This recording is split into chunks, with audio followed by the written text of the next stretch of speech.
Bonjour à toutes et tous, soyez les bienvenus dans le 8e épisode de cette série consacrée à l'histoire du handicap et de ses représentations.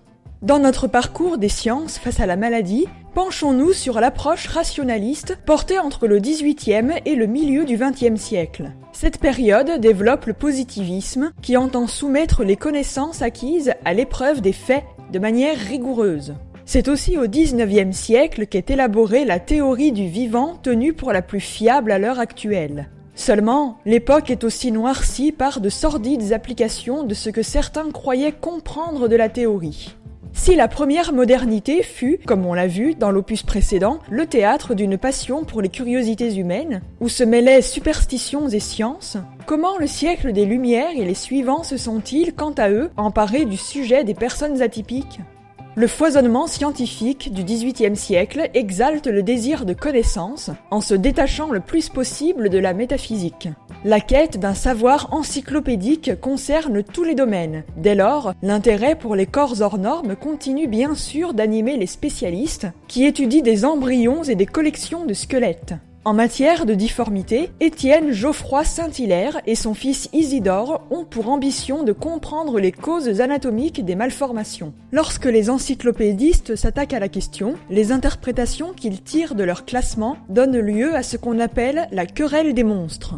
Il s'agit d'un grand débat académique qui se déroule de 1724 à 1743 à propos de la juste compréhension des phénomènes humains. L'encyclopédie de Diderot et d'Alembert donne pour définition de « monstre » celle de Jean-Henri Samuel Formet, lequel s'appuie sur le dictionnaire de l'Académie française et sur le Furtière de 1727. Le monstre est ce qui est contraire à l'ordre de la nature. Certes. C'est un peu court, jeune homme. On pouvait dire, oh Dieu, bien des choses en somme. À partir de là, deux équipes s'affrontent. L'équipe A voit, dans la présence des êtres atypiques, une richesse, presque un jeu de la nature. C'est le cas de Joseph Guichard Duvernay ou encore de Winslow, qui parle de l'extraordinaire original. L'équipe B, quant à elle, ne perçoit les monstres que comme des accidents. C'est la thèse dite accidentaliste de Louis Lemery. Au XIXe siècle, des musées thématiques tels que celui de Strasbourg exposent une grande variété de squelettes porteurs de difformités. À Paris en 1835, dans l'enceinte de ce qui fut longtemps la faculté de médecine, le musée Dupuytren regroupe des pièces pathologiques par centaines, comme des moulages d'organes, des représentations en cire de graves malformations, des cerveaux, des fragments osseux, etc. En 1822, dans sa philosophie anatomique, Étienne Geoffroy Saint-Hilaire entreprend de classer les difformités dues à des maladies congénitales et de déceler leurs causes par des recherches sur la formation embryonnaire. Il travaille par comparaison entre les individus atypiques et les individus ordinaires, puis il établit des classifications qui donneront la taxonomie des corps dits anormaux. La taxonomie est une branche des sciences naturelles qui entend organiser les êtres vivants en catégories hiérarchisées appelées des taxons. Isidore, le fils d'Étienne Geoffroy Saint-Hilaire, a quant à lui rédigé « Histoire générale et particulière des anomalies ». Il poursuit les travaux de son daron et essaie d'imposer un ordre à la diversité de la nature. Quant aux origines des anomalies, Saint-Hilaire et Saint-Hilaire Junior envisagent de multiples hypothèses comme les retards de développement du fœtus, les lésions cérébrales, les chocs pendant la grossesse ou encore le surmenage de la mère.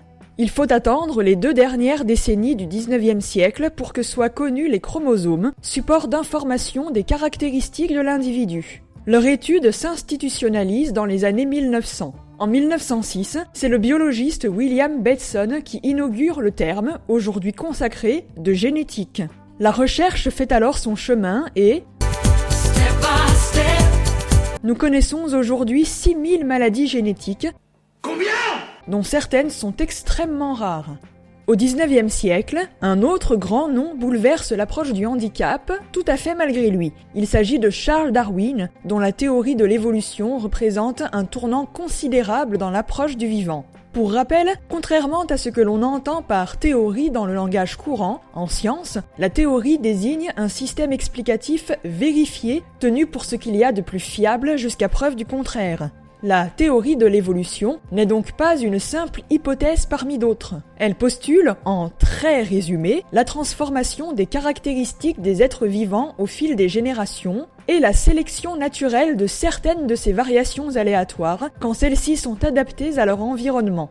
Et parce qu'il ne faut jamais sous-estimer la créativité de la bêtise humaine, le travail de Darwin est récupéré par des gugus aux élucubrations aussi fumeuses que sordides, qui appliquent à l'économie et au social les principes de la sélection naturelle. Aucun rapport, aucun rapport, aucun rapport, aucun rapport. Citons par exemple Malthus, pour qui seuls les individus présentant des avantages doivent survivre. Francis Galton, quant à lui, applique à la société un eugénisme fondé sur l'élevage sélectif. Pourtant, Charles Darwin lui-même avait bien fait la différence entre la sélection aléatoire à l'œuvre dans la nature et l'empathie qu'exige la vie humaine en société. C'est là toute la différence entre un modèle descriptif qui analyse ce qu'on observe dans la nature ou dans la société et un modèle prescriptif qui tente de répondre à la question « Que doit-on faire, nous, humains ?» Darwin écrit dans « La descendance de l'homme » en 1871 « Nous, hommes civilisés, faisons tous nos efforts pour arrêter la marche de l'élimination. Nous construisons des asiles pour les idiots, les infirmes et les malades. Nous faisons des lois pour venir en aide aux indigents. Nous ne saurions réprimer notre sympathie envers les malheureux, faibles et infirmes, en admettant même que l'inflexible raison en fit une loi sans porter préjudice à la plus noble partie de notre nature. Cela n'empêchera pas l'eugénisme de faire loi au XXe siècle, avec des stérilisations forcées partout en Europe. En Angleterre, le neveu de Charles Darwin tentera de remettre les pendules à l'heure, mais en vain. Aux États-Unis est créée en 1926 la Société américaine d'eugénisme et de nombreux États adoptent dès 1907 des lois qui feront 60 000 victimes handicapées. Si l'idéologie eugéniste n'a épargné aucun pays, on peut toutefois souligner que la France ne compte pas parmi ses plus zélés disciples. Hormis durant l'occupation, nulle extermination, nulle stérilisation de masse n'y a été légiférée, malgré des avis qui tentaient de pousser dans ce sens. En France, la seule loi d'inspiration eugéniste a été passée sous le régime de Vichy. Elle réclamait un examen prénuptial afin de décider des mariages viables pour la qualité de la race. Avec la révolution industrielle, des penseurs essaient de standardiser le corps au même titre que l'on standardise le travail. En Amérique, c'est le taylorisme, en Allemagne, l'hygiène raciale, en Angleterre, le darwinisme social, autant d'applications fallacieuses des recherches du savant.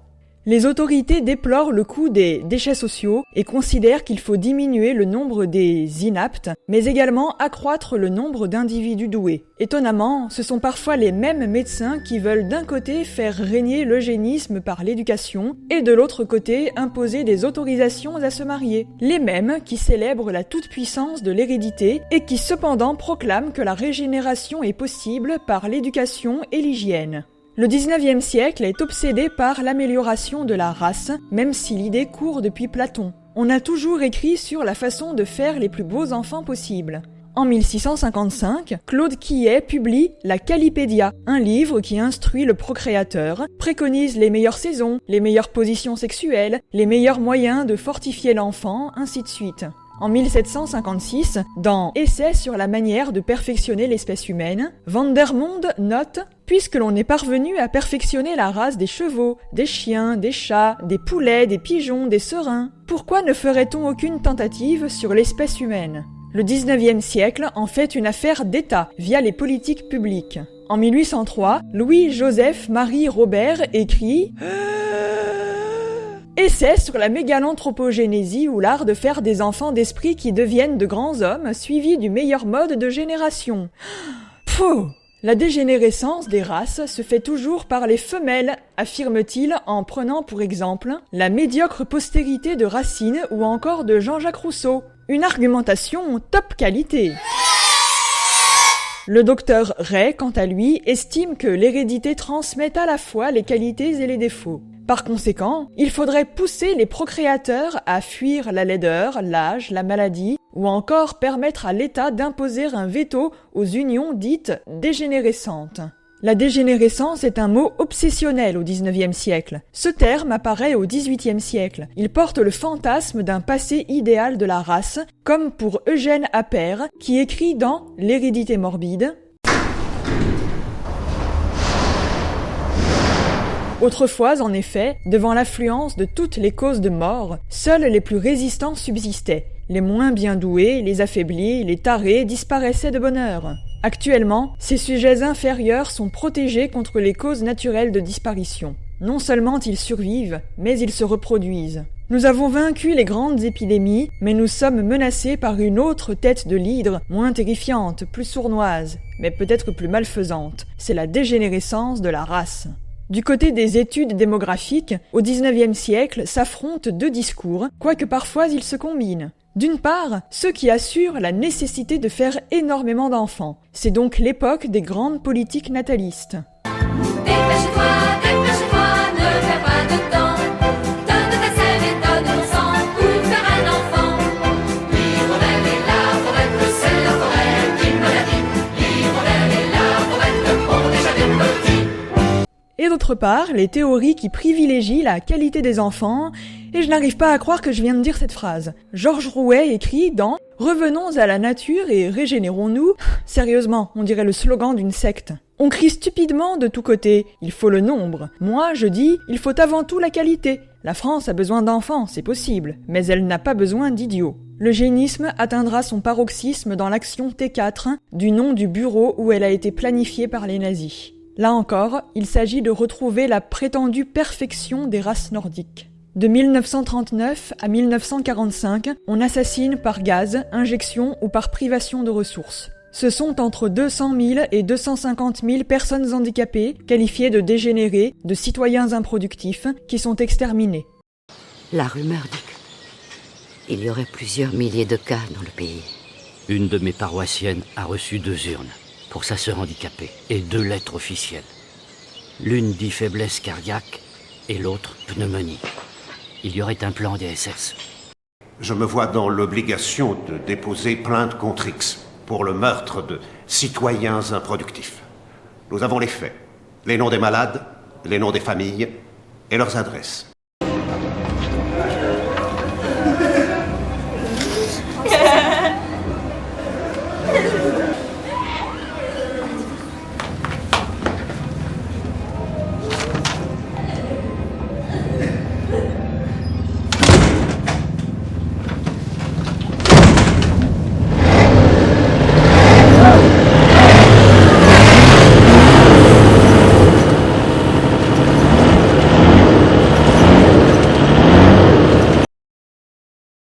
On lit dans Mein Kampf, « Celui qui n'est pas sain de corps et d'esprit ne doit pas perpétuer son infortune dans le corps de son enfant ». Dès 1933, des lois de prévention du désastre héréditaire ordonnent la stérilisation de 40 000 personnes handicapées.